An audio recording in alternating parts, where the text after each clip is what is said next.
Hi అండి, ఎలా ఉన్నారు అందరూ? Welcome to our channel Ramya Bharat stories. ఈరోజు వీడియోలో వైద్యనాథేశ్వర్ టెంపుల్ అండ్ శ్రీరంగం చూడబోతున్నాం. ఇదే వైద్యనాథేశ్వర్ టెంపుల్. మీకు తెలుసా, తమిళనాడులో 32,000 టెంపుల్స్ ఉన్నాయండి. ఇవన్నీ చోళాస్, పాండ్యాస్, పల్లవాస్, విజయనగర రాజులు కట్టించారు. మన సంస్కృతి సంప్రదాయాన్ని ఎలా ఉంచారో ఈ కట్టడంలో తెలుస్తుంది. ఈ వైద్యనాథేశ్వర్ టెంపుల్ తంజావూరు దగ్గరలో ఉంటుంది. ఇక్కడ శివుడు వైద్యనాథేశ్వరుగా ఉంటారు. అమ్మవారు తైలపాత్ర ధరించి ఉంటారు. ఇక్కడ అమ్మవారిని తైలనారేశ్వరి అంటారు.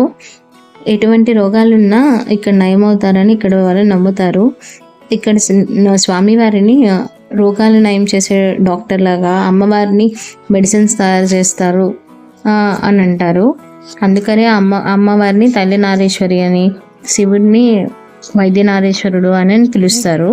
ఇక్కడ వైద్యనారేశ్వరం ఊర్లో పామాస్ట్రాలజీ కూడా చాలా నవగ్రహ ఆలయాల్లో వైద్యనారేశ్వరం టెంపుల్ కూడా ఒకటి. ఇక్కడ అంగారకుడు ఉంటాడు. అంగారకుడు కుష్ఠవ్యాధితో బాధపడుతూ ఉంటాడు. అప్పుడు వినాయకుడిని, కుమారస్వామిని ఆశ్రయిస్తాడు. వాళ్ళిద్దరూ వైద్యనారేశ్వరం దగ్గరలో ఉన్న ఊరిలో శివుణ్ణి పూజించమని చెప్తారు. శివునికి తపస్సు చేయగా పరమశివుడు అనుగ్రహించి ఇక్కడ వైద్యుడిగా, అమ్మవారు తైలనారేశ్వరిగా ప్రత్యక్షమవుతారు. అంగారకుడికి కుష్ఠవ్యాధి నయమైపోతుంది. అంగారకుడికి బెల్లము అంటే ఇష్టం. అందుకే ఇక్కడ వచ్చిన వాళ్ళు ఈ కోనేరులో బెల్లం, మిరియాలు వదులుతారు. అవే ఒకటి ప్రసాదంగా స్వీకరిస్తారు ఈ గుళ్ళో. రామాయణ కథనం ప్రకారం రావణుడు సీతాదేవిని ఎత్తుకెళ్ళినప్పుడు జటాయు కాపాడుతుంది. రావణుడు జటాయుని సంహరిస్తాడు. ఆ సంహరించినప్పుడు జటాయు పడిపోతుంది. అప్పుడు రాముడు జటాయుని తీసుకొచ్చి ఇక్కడ కోనేరులోనే దాన్ని దహనం చేస్తాడు. నారేశ్వరంలో స్వామివారి ఇలా ఉంటారు.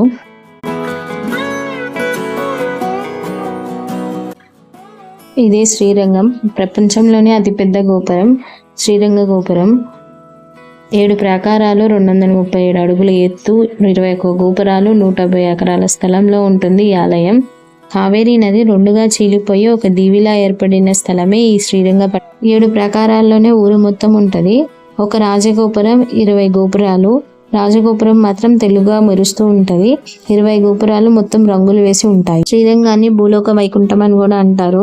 శ్రీరంగం, గురువాయూర్, అనంత పద్మనాభ స్వామి గుడి, బద్రీనాథ్, తిరుపతి ఇవన్నీ భూలోక వైకుంఠాలు. ఫస్ట్ భూలోక వైకుంఠం మాత్రం శ్రీరంగం. ప్రతి సంవత్సరం స్వామివారికి 4 బ్రహ్మోత్సవాలు జరుగుతాయి. ఇక్కడ స్వామివారు రంగనాయకుడుగా, అమ్మవారు రంగనాయకిగా పూజలు అందుకుంటారు. 3 రంగనాథ టెంపుల్స్ ఉన్నాయి. ఆదిరంగ, మధ్యరంగ, అంతరంగ. ఆదిరంగ టెంపుల్ శ్రీరంగపట్టణం కర్ణాటకలో ఉంది. మధ్యరంగ టెంపుల్ శివసముద్రాలో ఉంది. ఆ అంతరంగ టెంపుల్ శ్రీరంగపట్టణం తమిళనాడులో ఉంది. అదే ఈ శ్రీరంగపట్టణం.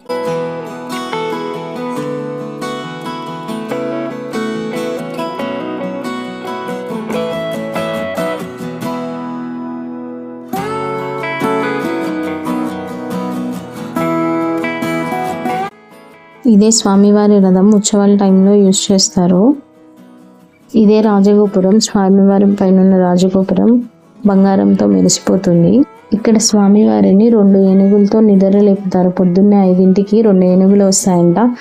రంగాలే రంగాలే అని నిద్ర లేపుతాయంట. ఇక్కడ ఆర్కిటెక్చర్ చూడండి, మొత్తం పిల్లర్సే. 1000 పిల్లర్ టెంపుల్ ఏమో అన్నట్టు ఉంది.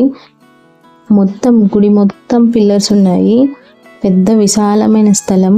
మొత్తం గుడి మొత్తం తిరగాలంటే మనకి ఈజీగా 2 to 3 hours పడుతుంది.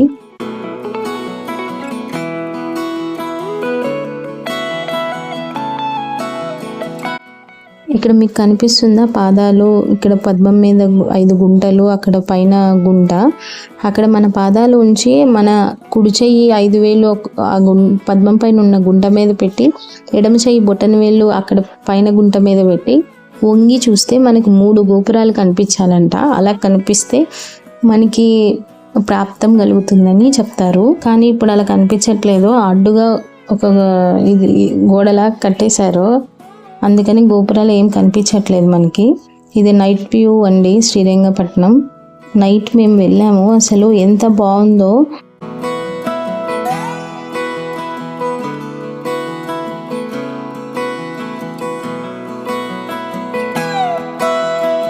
ఇది జంబుకేశ్వరం టెంపుల్ తిరుచానపల్లిలో ఉంటుంది. శ్రీరంగం టెంపుల్ నుంచి ఒక 5 to 10 minutes డిస్టెన్స్ అంతే. శివుడి పంచభూత లింగ క్షేత్రాలలో జలతత్వాన్ని ప్రతీక జంబుకేశ్వర క్షేత్రం. ఈ ఆలయ ప్రకారాన్ని స్వయంగా శివుడే తన భక్తుడి కోసం వృద్ధి శిల్పి రూపంలో వచ్చి దేవతలను కట్టడ నిర్మాణ నిపుణులుగా మార్చి నిర్మాణాన్ని పూర్తి చేసినట్టు స్థల పురాణం ద్వారా తెలుస్తుంది. అత్యంత ప్రాచీనమైన దేవాలయాల్లో ఇదొకటి. గర్భగుడి ఆకారం చతురస్రాకారంలో ఉంటుంది. ఎత్తైన గోపురాలతో, విశాలమైన ప్రాకారాలతో, వివిధ ఉపాలయాలతో ఉంటుంది.